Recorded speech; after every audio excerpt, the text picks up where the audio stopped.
হঠাৎ প্ল্যান করলাম দিল্লি যাব আর দিল্লির সপ্তম আশ্চর্য দেখব। আমরা অনেকেই এই ব্যাপারে জানি না।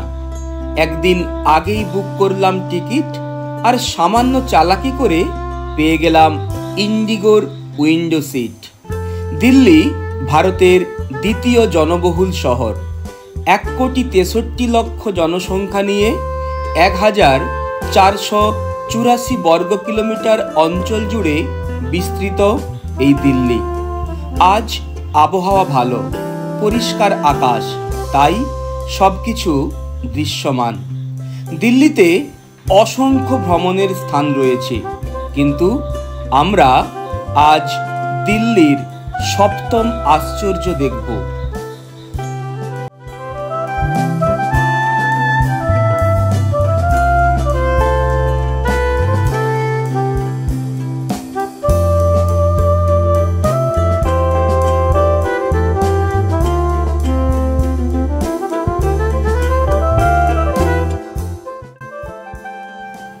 বন্ধুরা, আমরা প্রথমেই এসে পৌঁছেছি দিল্লির সপ্তম আশ্চর্যের প্রথম আশ্চর্য কুতুব মিনারে। এটি বিশ্বের সর্বোচ্চ ইট দিয়ে তৈরি মিনার।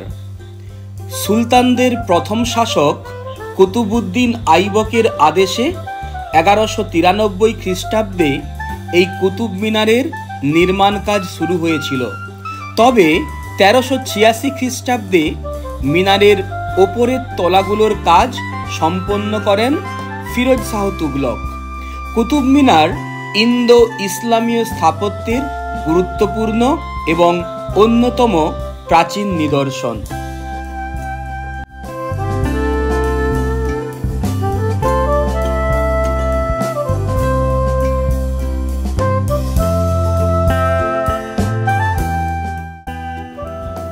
এখন আমরা পৌঁছেছি দিল্লির দ্বিতীয় আশ্চর্য ইন্ডিয়া গেটে। এটি ভারতের জাতীয় স্মৃতিসৌধ। প্যারিসের আর্ক দে ট্রিম্ফের আদলে 1931 সালে নির্মিত এই স্মৃতিসৌধটির নকশা করেন স্যার এডউইন লুটিয়েন্স।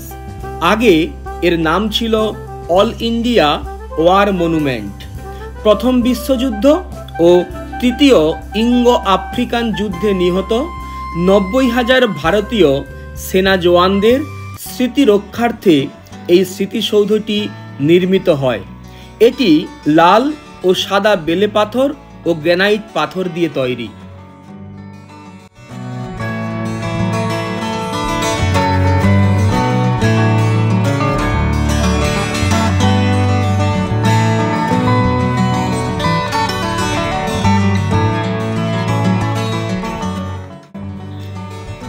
বন্ধুরা, এখন পৌঁছে গেছি দিল্লির সবথেকে হাই ভোল্টেজ হাই সিকিউরিটি জোনে।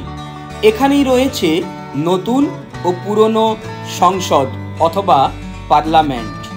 আমার সামনেই রয়েছে প্রধানমন্ত্রী এবং রাষ্ট্রপতির ভবন। পাশেই রয়েছে অভিনেতা অমিতাভ বচ্চনের 5 স্টার হোটেল। 2001 সালে ভারতীয় সংসদে লস্কর-ই তৈবা এবং জৈশ-ই মোহাম্মদ দুটো জঙ্গি গোষ্ঠী হামলা ঘটায়।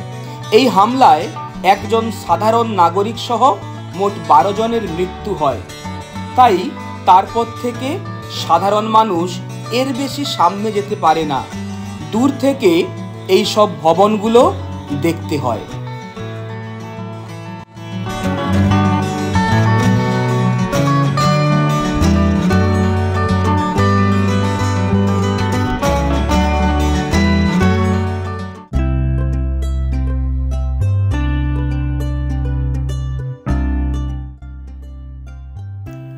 এখন আমরা এসেছি দিল্লির চতুর্থ বিস্ময় রাজঘাট সমাধি পরিসরে।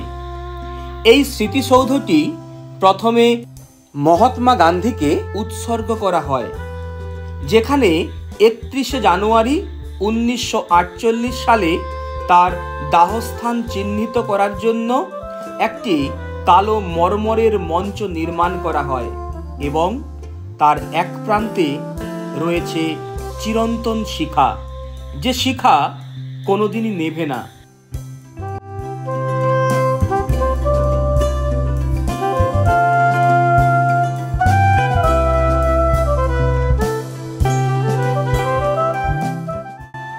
এখন আমরা এসে পৌঁছেছি পঞ্চম আশ্চর্য দিল্লির লোটাস টেম্পলে। এটি বাহাই সম্প্রদায়ের পুজোর স্থানগুলির মধ্যে অন্যতম। 1986 সালে এটির নির্মাণ কাজ শেষ হয়। পুরো মন্দিরটি পদ্ম ফুলের আদলে তৈরি। স্থাপত্য শৈলীতে এই পদ্ম মন্দির অসংখ্য পুরস্কার অর্জন করেছে। এই মন্দিরকে ভারত উপমহাদেশের কেন্দ্রীয় মন্দির হিসাবে বিবেচনা করা হয়। বাহাইদের অন্যান্য সকল মন্দিরের মতো কমল মন্দিরেও জাতি, ধর্ম, বর্ণ সকলের জন্য উন্মুক্ত দ্বার রয়েছে। মন্দিরের ভেতরে কোনো বিগ্রহ বা প্রতিমা নেই। এই মন্দির এক ধ্যান ক্ষেত্র।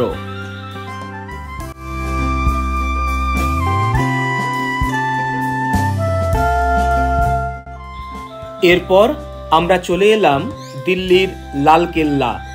লালকেল্লা সপ্তদশ শতাব্দীতে মোগল সম্রাট শাহজাহান কর্তৃক নির্মিত। 1857 সাল পর্যন্ত এটি ছিল মুঘল সাম্রাজ্যের রাজধানী। 1947 সাল পর্যন্ত ব্রিটিশরা এই দুর্গকে একটি সামরিক ক্যাম্প হিসাবে ব্যবহার করত।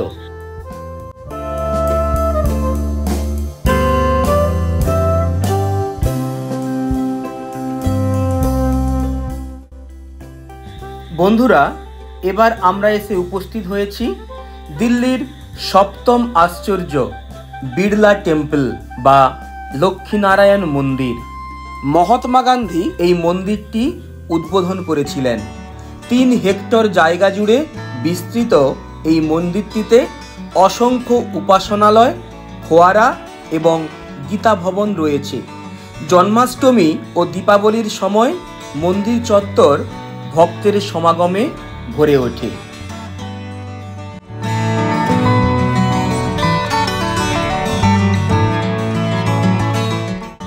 বন্ধুরা, তোমাদের কাছে অনেক অনেক অনুরোধ করব আমার এই চ্যানেলটি সাবস্ক্রাইব করার জন্য। সকলকে অসংখ্য অসংখ্য ধন্যবাদ।